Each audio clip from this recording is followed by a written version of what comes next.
Heya, Ani, Bojo, Kwe. Welcome. It's Catherine from Moonstarlodge with your Indigenous perspective on tarot and all other things divination here in Central Ontario.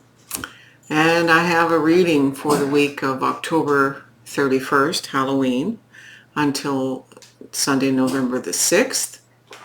And I'm using a variety of interesting decks.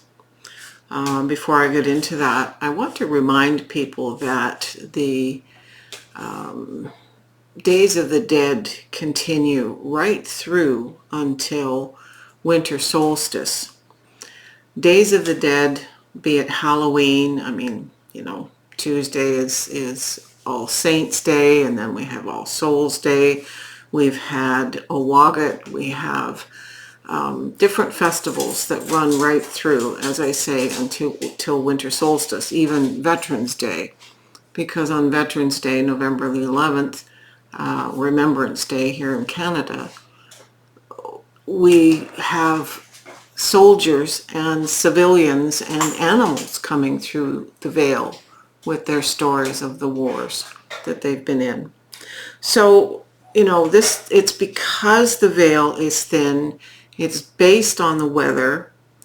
It's based on the timing when families come together. In fact, the first moon cycle that starts approximately December 21st is talks with relations. It isn't just sequestering ourselves because it's winter with families and gatherings in the holiday season. It's because spirits can still come through easily in that time frame.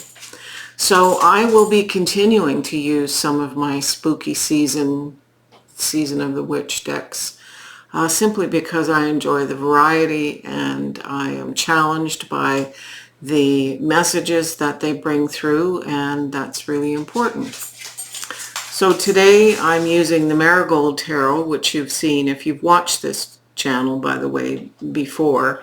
Welcome back, and if you're new, welcome. This is a deck that really speaks to me of ancestors. So to bring an ancestor message, I use this one.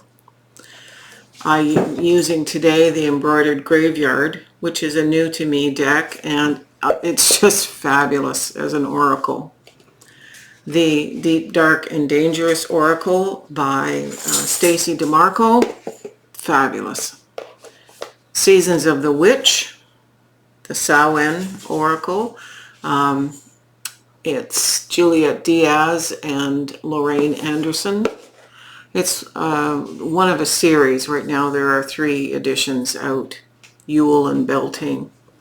The Dark Mansion Tarot by the Tarotica Studios in Poland, and the very humorous Poe Tarot by Tricia Leigh Schufelt.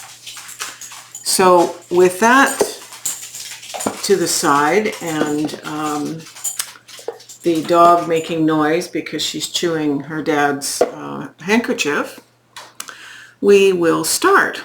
So you can go to the cards. Okay, so I'm using the Tarotica Dark Mansion Tarot as the basic tarot cards for this reading. And we start with the Page of Pentacles, the Chariot, the Moon, the Ten of Pentacles, the Ten of Swords, the Hermit, and the Lovers. So what this is suggesting here, let's start with the tarot and then bring the oracles in.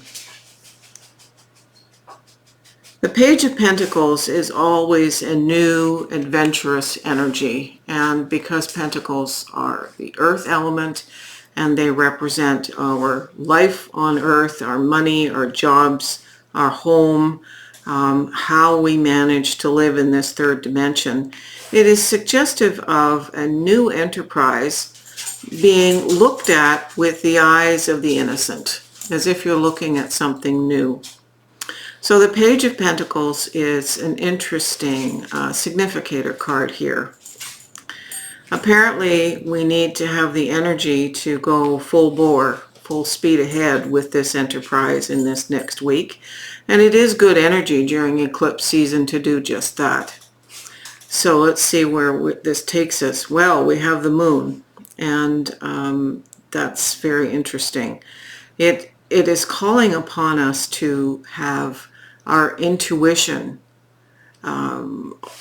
fully connected to our choices. It's hopes and desires to a certain degree, not quite the same as the star, but it is also about not being pulled in a direction of falseness.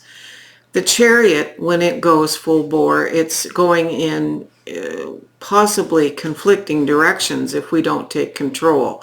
And that's the same here. We are either working with our intuition or we're allowing shadows and things to interfere and pull us off direction. So with this new page-like energy and new directions going fairly quickly, we need to use our intuition and really look to meditation and things of this to keep us in the vortex, to keep us connected to spirit. We are being told that the outcome of this is the Ten of Pentacles, and the Ten of Pentacles is success. So we start with the Page of Pentacles, full speed through to a successful venture, and it comes fairly quickly. What's interesting is the counterpoint here is the Ten of Swords. I questioned whether this in fact was the correct card in this position, and we doused. I decided to keep it in, even though there could have been a better card possibly. But the Ten of Swords is telling us that there is an issue that we are not letting go of. So in the quick creation that is successful, we appear here to be either second-guessing or bringing very negative thoughts that we're carrying. We just don't need to carry them. This is a let it go. I suspect it relates to, well, maybe I shouldn't have done all this. You know, I've locked myself into this new direction, and I'm grieving something which is gone, something which I let go.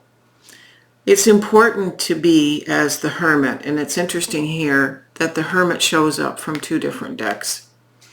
The Hermit is introspection, learning, and wisdom.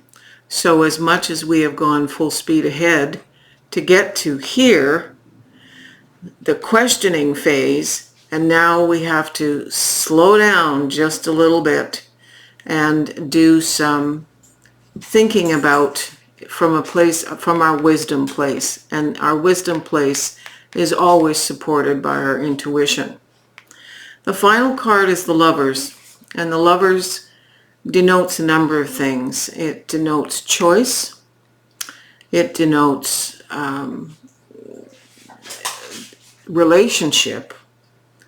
It can be the relationship we have within ourself, the animus and the anima, making sure that our light and shadow is in balance. It can actually be the choice of a partner.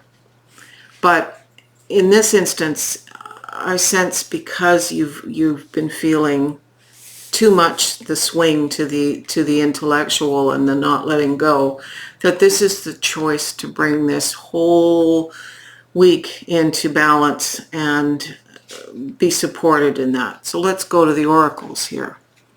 So what the ancestors send us is the energy of the Emperor. The Emperor is wise, knows the history of things, knows your lineage, knows your direction, where you chose to go before you ever incarnated in your present form. And being as this is a collective reading, this is applying to all of us. So this isn't a specific person necessarily, like a father or mother or grandfather, grandmother figure. This is an energy that the ancestors probably collectively are sending. So it's important here to recognize that they are supporting this journey. And it is a journey. This journey says, daughters of our mother, walkers of the unknown, take with you on this journey all that you hone. So it is an incredible journey, and it sits right above this Chariot card.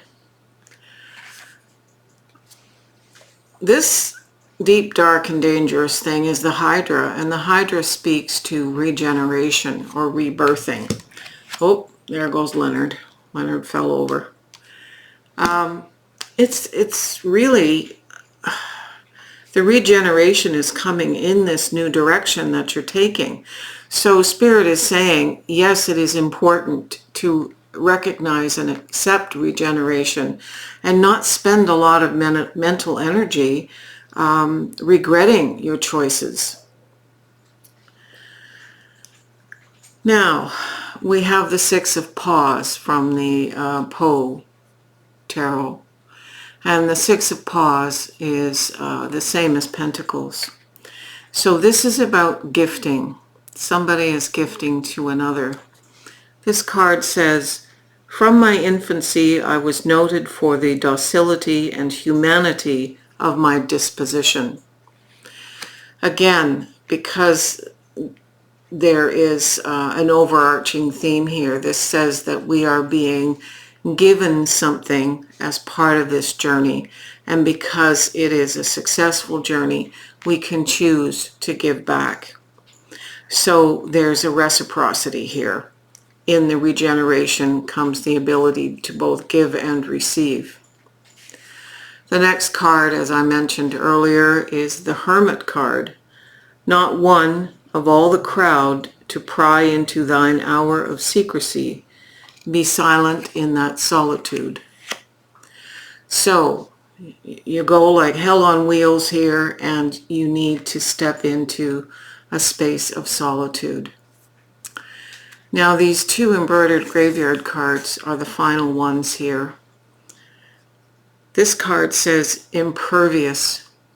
So you are impervious to outside influences. So please know that there is nothing coming that's going to derail you from this journey to success.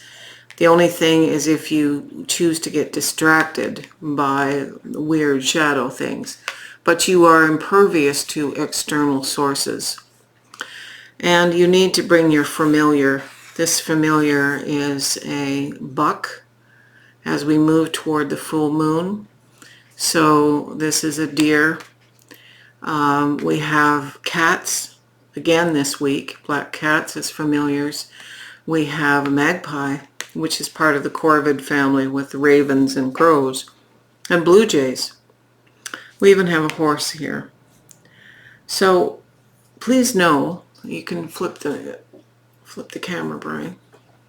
Please know that this is a very positive week, and the ancestors are being very supportive of this journey.